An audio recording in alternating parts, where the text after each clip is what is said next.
I want to do a show, and maybe I'll do this. I shouldn't talk about it here because once it's out there, the countless dozens of people who see this show. But I want to do a show about all the cool things that have happened to me since the COVID-19 pandemic.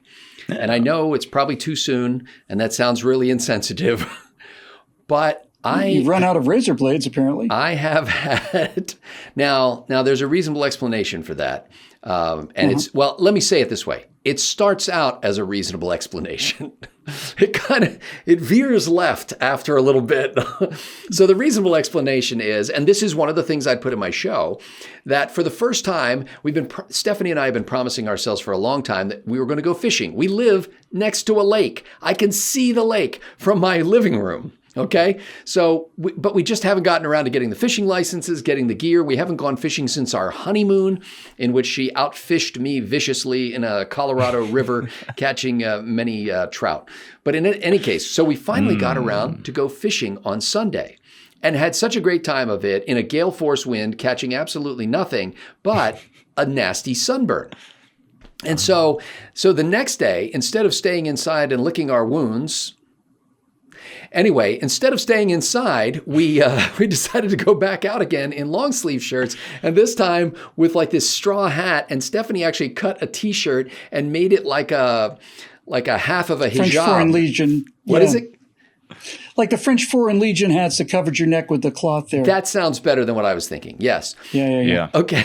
So anyway, but in any case, I've got quite a sunburn in this whole facial and neckle area, and so I thought, well, I'm just going to lay off the razor for a couple of days because it hurts to drag a razor blade across your face in the best of circumstances. Yeah. But when you have a sunburn, it's even worse. And so I let it go a couple of days, and then Stephanie just kind of subtly intimated that she thought she kind of liked the look of it. And that was enough for me. I immediately took all my razor blades and shaving lotion to the trash can. Well, we will see. I've been shaving every day of this thing, and the reason is I grew it out a couple of years ago, and I thought it looked pretty good. But I was having lunch at my favorite local burger place, and just, a good, drippy, juicy, greasy cheeseburger, right? Medium rare with Swiss and bacon. And I'm halfway through the burger, and I'm on my 11th napkin. Yeah, just keeping the beard clean. I'm done. I went home and I shaved it off. If you infuse your beard with a thin layer of Dawn dishwashing liquid, it'll slide right off. Yes. Yeah. It's what they do to the birds that get caught in oil spills. With a thick layer of bacon grease that's been known to prevent the COVID-19 virus infection. So in any case, I'm really serious about this. You know why? You know why that's effective against COVID? Because COVID-19 came from China, and bacon is holy water for communists. So this makes sense to me. We go fishing. The other night, we took a walk down by the lake. This is something we've been meaning to do for a long time, but just kind of never worked it into our schedule. My wife found that Fender Guitars is offering like 3 months of free online guitar lessons. She sent me an offer for that. And so I did a little learning how to play guitar. I've been playing guitar for years. I just don't know how to do it.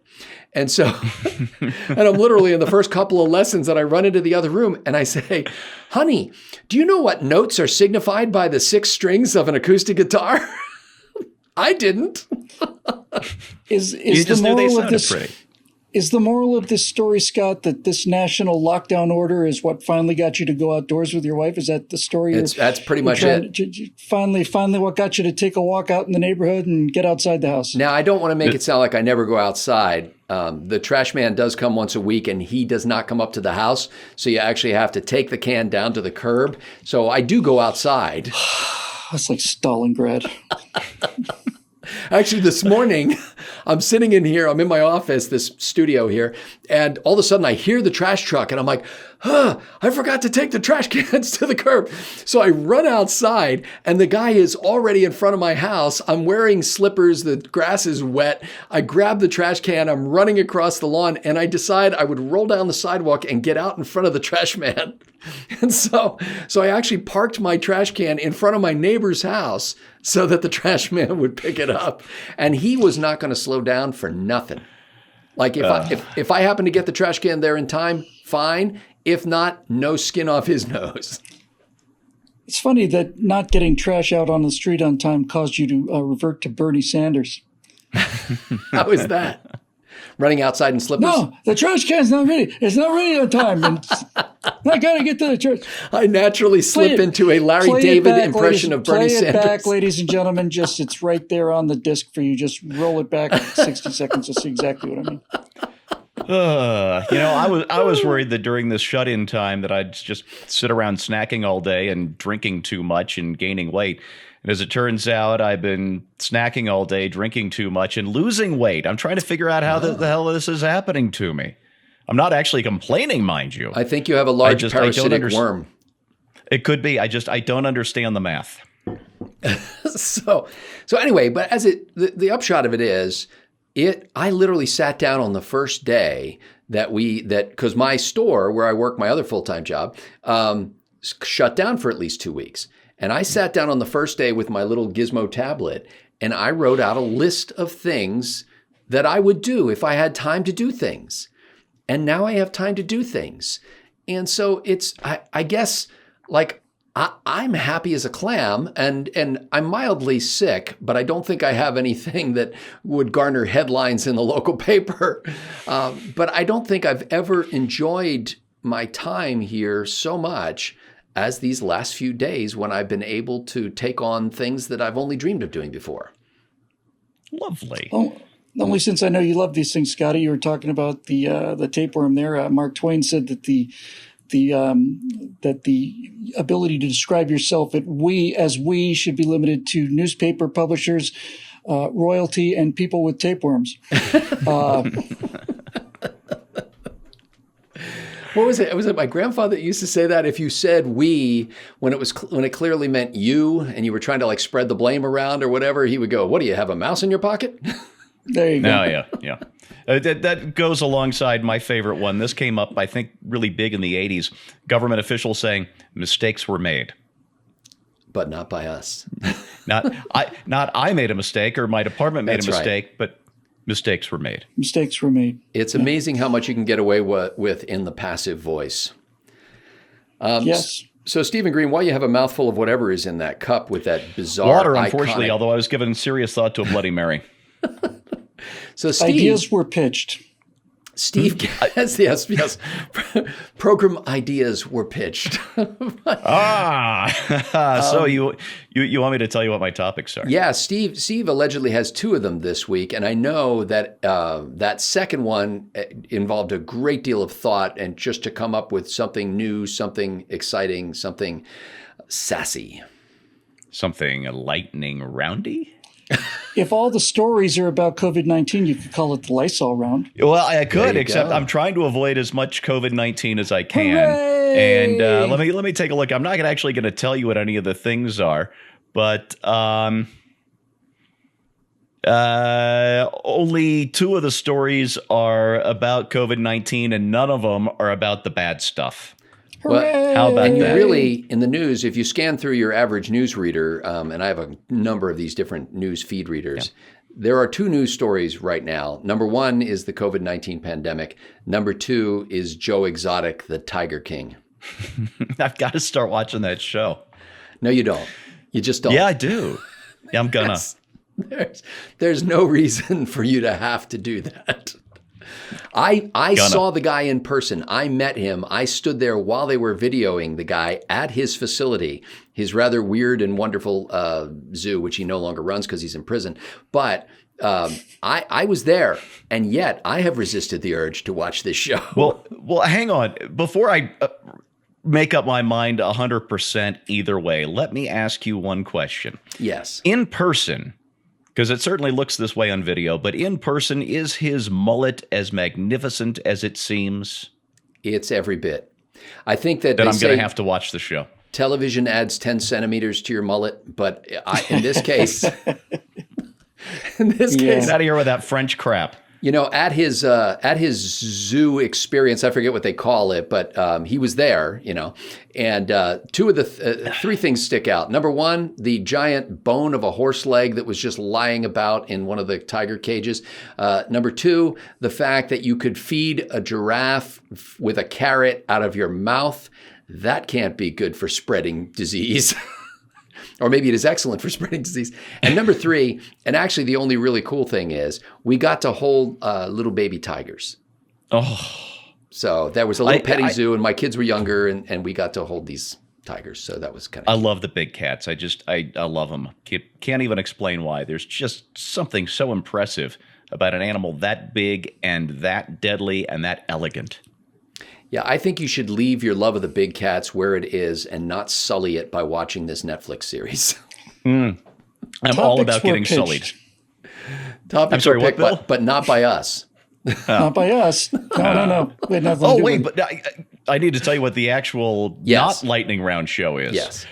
It's sort of a follow-on to the one I did last week, and I want to apologize again for last week. I was just a rambling, bumbling idiot who hadn't slept in 2 days, and I could barely put it. I was putting sentences together Joe Biden style last week, and I want to apologize for that. We hadn't noticed this was any difference. You're just saying last week this happened. Only last week. Yeah, I'm going to sit here in my own shame while you guys make fun of me. What was my point? Oh, my topic. Yeah. So last week we talked about the need for new rules after this is all over, to new systems, whatever. And what I want to talk about is what you guys would change in the next few weeks or months when this crisis has passed. What do you want us to see? What do you want to do differently, maybe in your own lives? What do you want us to do differently as a country? Well, I've already changed my T-shirt. Isn't that enough? Baby steps. Greater love hath no man. It's a great idea. I'm making It's a note always of good this. to be looking forward. It's always good to be looking forward. Let's just go ahead and pretend that there's going to be a future for the human race, just to keep the poor plebes. Well, so a few more moments of hope while we sit this one out in our underground converted missile silos. Converted? Hell, I want to. I was just going to say, mine's not converted. You stole it right out from it. Converted. That's right. The missile is still maybe. I'd even take, a used Minuteman 2. I don't need the brand new 3. Let's just say, for the sake of the argument, that when I bought it, it was deactivated. That's right. As far as anyone still knows officially, it remains that way. Yeah, it's amazing what you can do with a little Raspberry Pi and Arduino breadboard. You can have my intercontinental ballistic missile when you pry it from my cold, dead fingers. I've been meaning to do this for a while, but I need to go public with this. I am a nuclear power.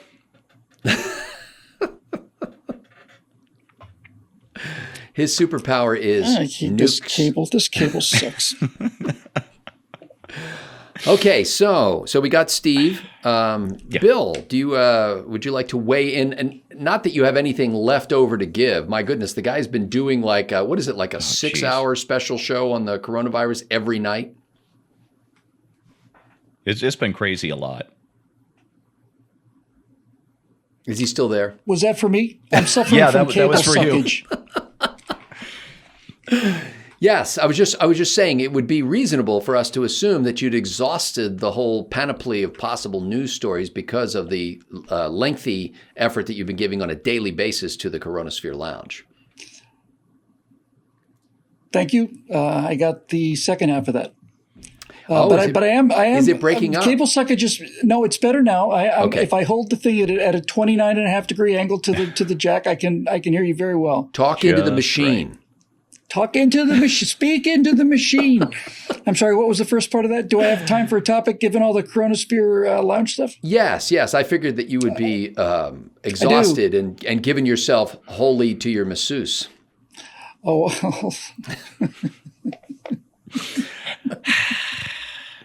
how many times have I uttered that sentence in my life? My Lord. The things I want to say right now, and I'm not. And we appreciate it's that. hurting me on the inside. I want to take a story that I saw on that disreputable rag Instapundit. Yeah. Can't trust him. And, oh my God, I just realized, too, it was written by, well, I can't run with this. No. No, you can't trust anything on Instapunt. Well, it's written by Steve Green. It's the worst. There goes the credibility. What shreds of it might be left? No, actually, I'll tell you what. I want to talk about the story because I want to talk about the little thing of the story and how that little thing of the story leads into a much bigger thing. So, are you ready? Steve's going to leap the second he hears this. A homeowners association in Tennessee Love those got HOAs. an inquiry from somebody who said, "Hey, I'm working from home and I'm basically just checking on on the status of all this other stuff." And the president of the homeowners association said, "You're in violation of HOA rules 3-2-9. You have 30 days to evacuate the premises. We are foreclosing on your home." What was the egregious violation? He's working out of his home somehow, teleworking. Oh, just because he was when everybody else in America is doing the same thing. Everybody who can. Unless he was manufacturing viruses, in a lab, I find that to be a bit of an overreaction.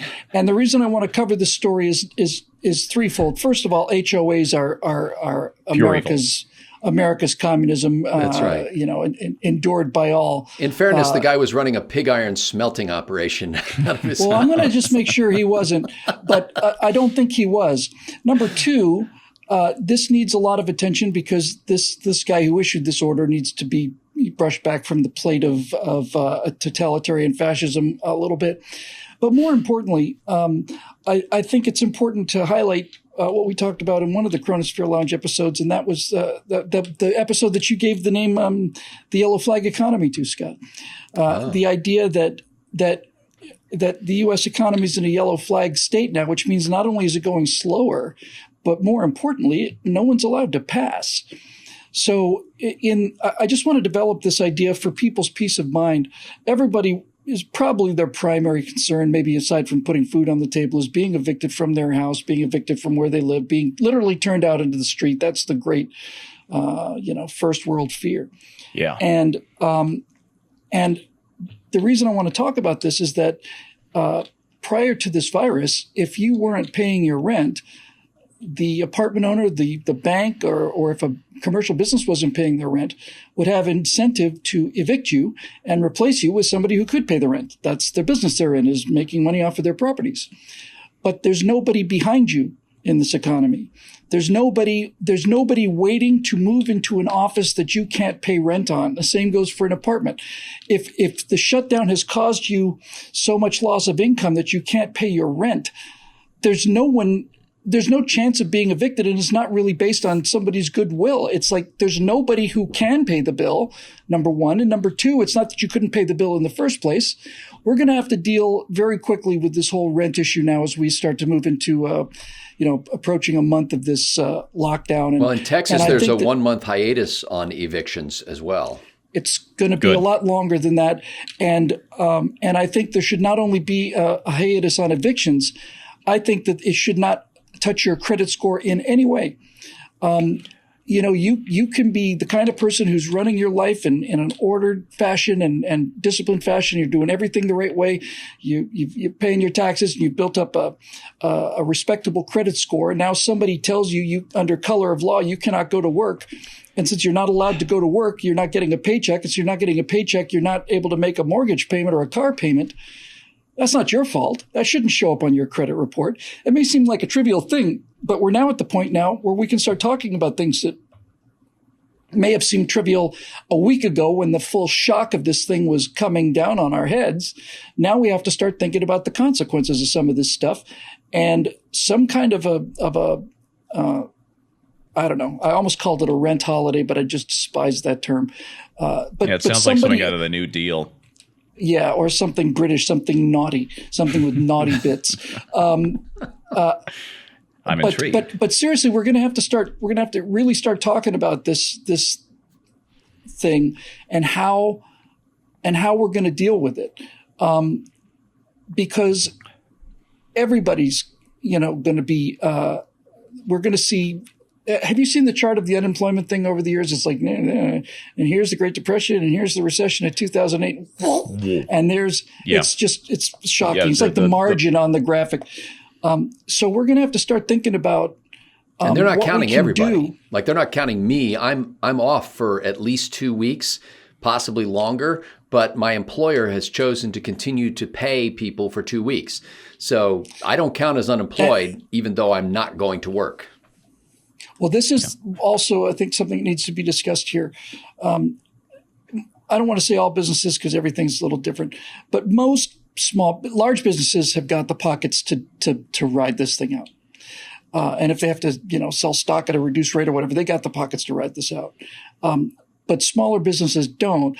And as we move from like a 2-week loss of revenue into a month plus of loss of revenue, these issues are going to start to be more and more apparent.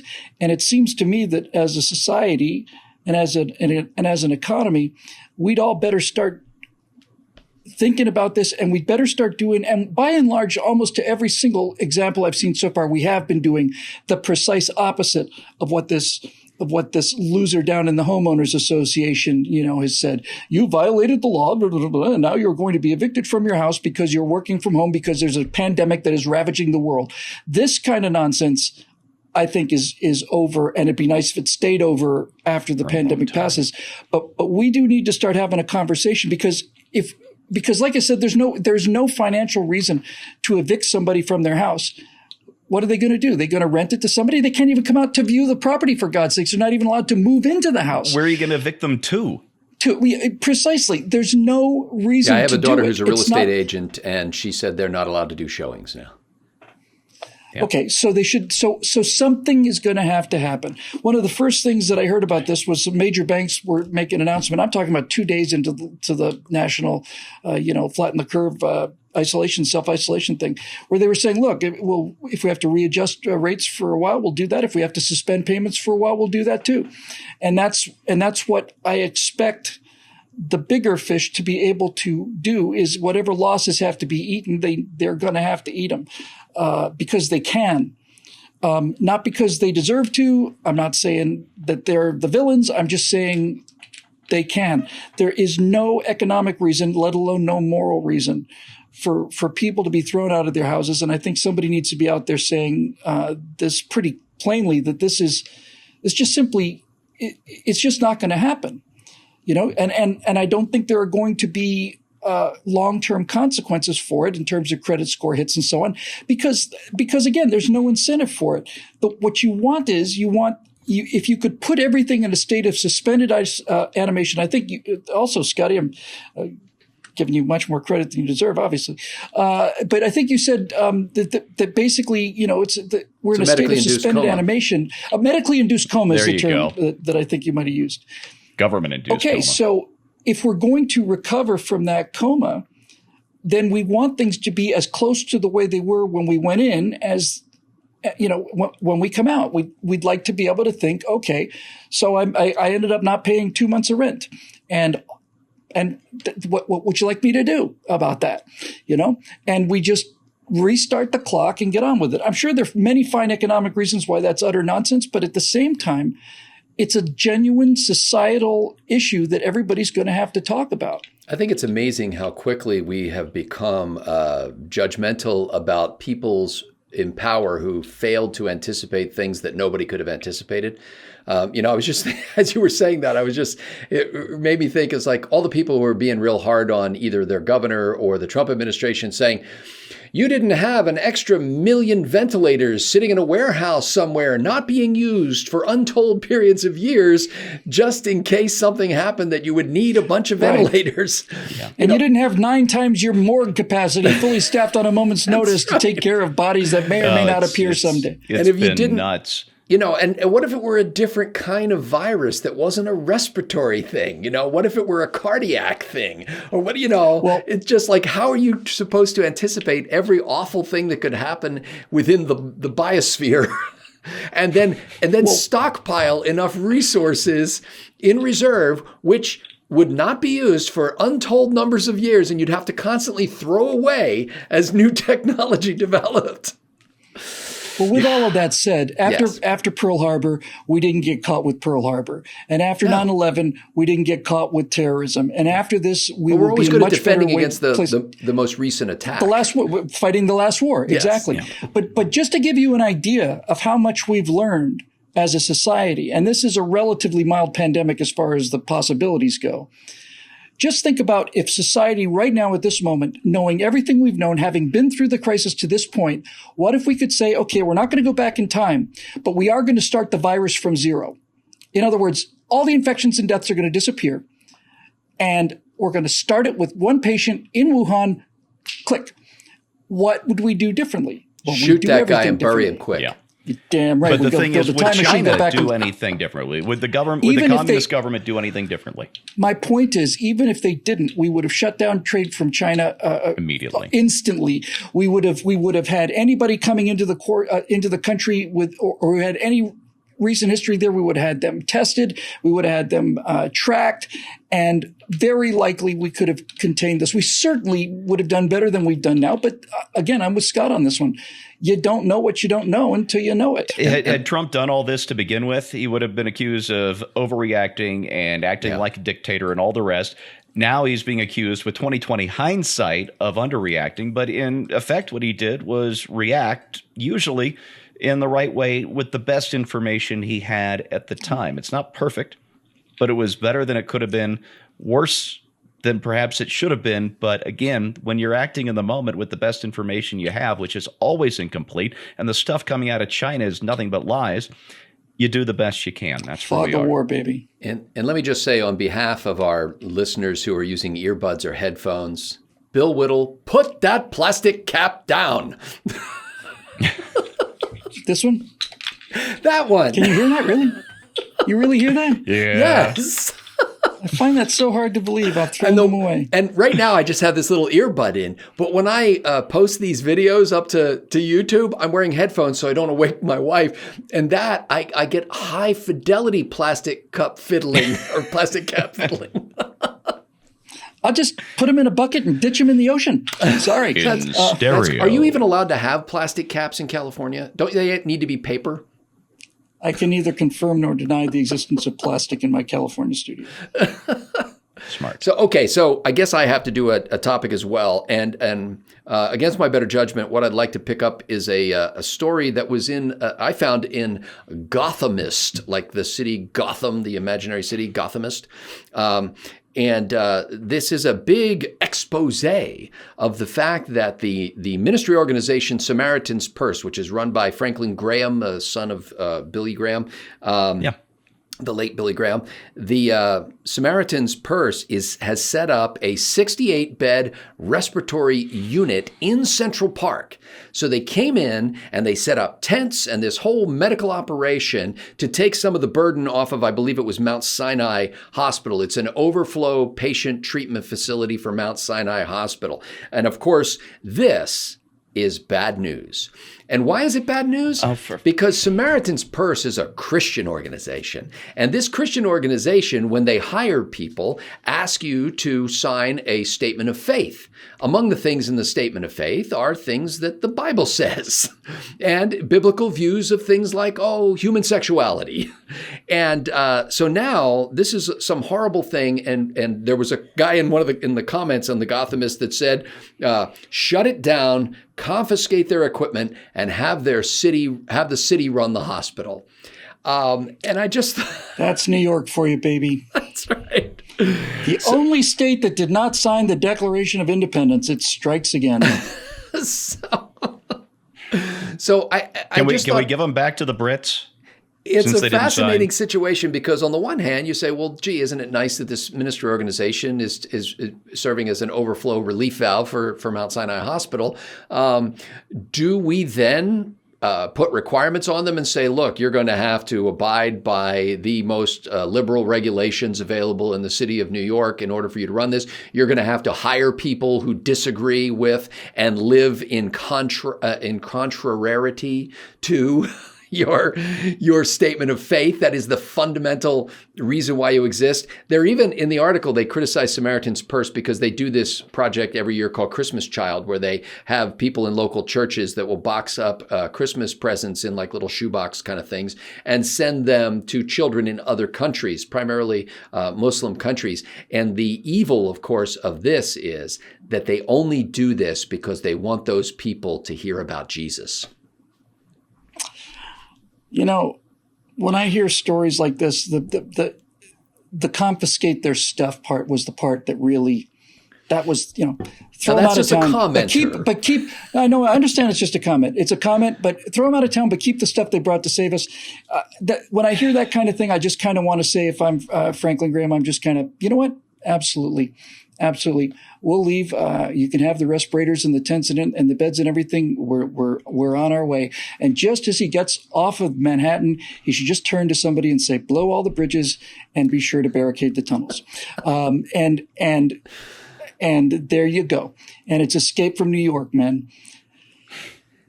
So it's always problematic when the church, so to speak, gets involved with government in any way, and there have been critiques over the years. Even like I was pastor of a small church before I got there.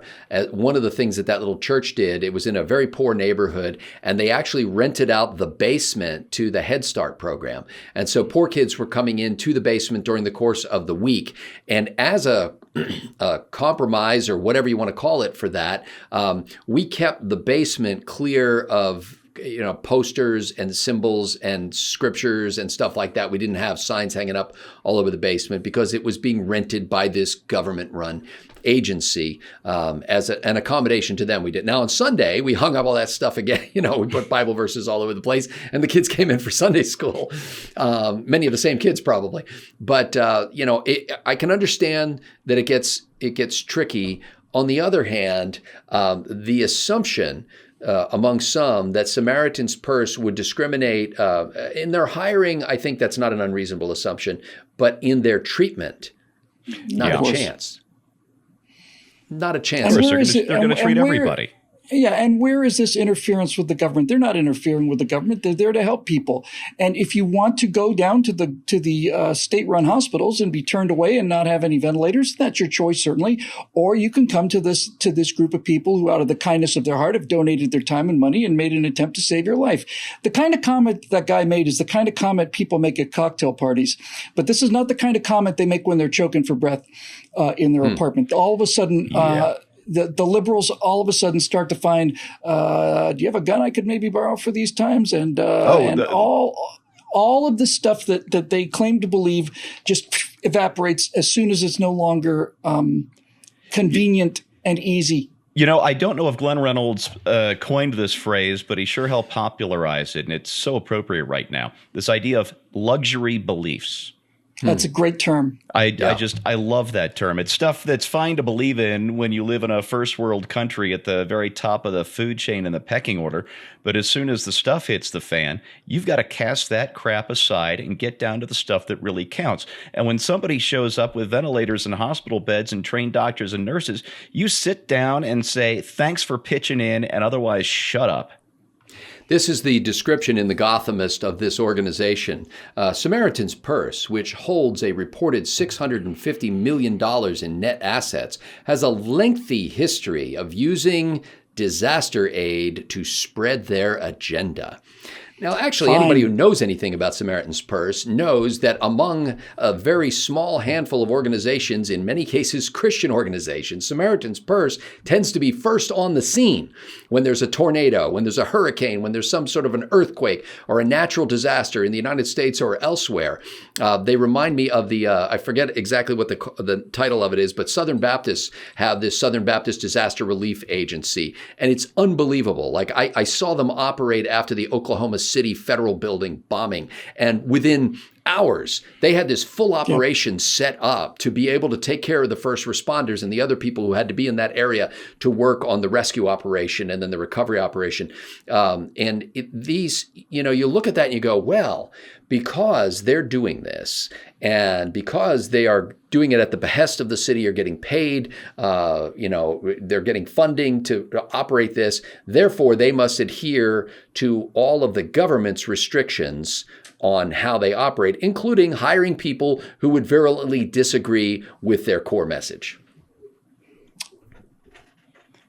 Insane. If I'm offering somebody charity, I'll say, I'm happy to come here and help you. If you don't want the help, that's fine. That's fine. I offered, and it was a sincere offer. And if you don't want to take it because you don't like the way I hire people, then we'll keep the respirators here and we'll offer it to other people who aren't so ideologically committed as you are, and we'll go save their lives instead. You know what? I would love to see one of these groups get one of these orders or requests or whatever and just pack up their stuff without a word and leave. And then, of course, you can imagine the negative press they'd receive for that. But the message needs to be sent by somebody. You get the sense that that these people who are critical of this picture somebody at the sort of triage gate of Central Park going, okay, want to hear about Jesus?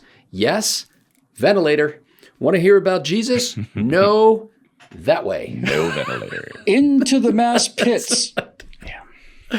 Okay, well, those will be our topics, ladies and gentlemen, this week on Right Angle, and we are delighted to be able to continue during this trying time for our country, and frankly, through a nagging cough that I've had for about 2 weeks, to be able to produce this kind of programming for the membership that it has grown impressively in the month of March, more so than in the previous 5 or 6 months combined. We are gaining net members because people, even though it's difficult, have continued to sustain their memberships, and new people are signing up every day. If you're one of those new members, welcome. We thank you for joining us. We are excited to have you as part not only of sustaining this program and getting it out to the world, but also participating in our member-written blog and in the comments section that come with each video. And this may be your first Backstage show that you ever got. That we'll always remember our first. And I think this is special, like your for me first too. broken bone or your That's right. first bout of dysentery. The bee sting, the dog bite, all of those favorite things. I remember my first root canal. How many root canals have you had? 6. Yikes, I didn't know you had that many roots. I had horrible teeth until somebody came in and said, here's some that aren't made out of human stuff. And I thought, I'll take them. And Steve would say, because British. Because British. Because British. Well, he'd be right. He'd be right. So, ladies and gentlemen, thank you for watching this Backstage episode of Right Angle. We're going to change our shirts and get about producing compelling content to go out to the world thanks to you. For Steve the first Green, time for everything. it's aspirational. For Steve Green and Bill Whittle, I'm Scott Hott. Thanks for watching.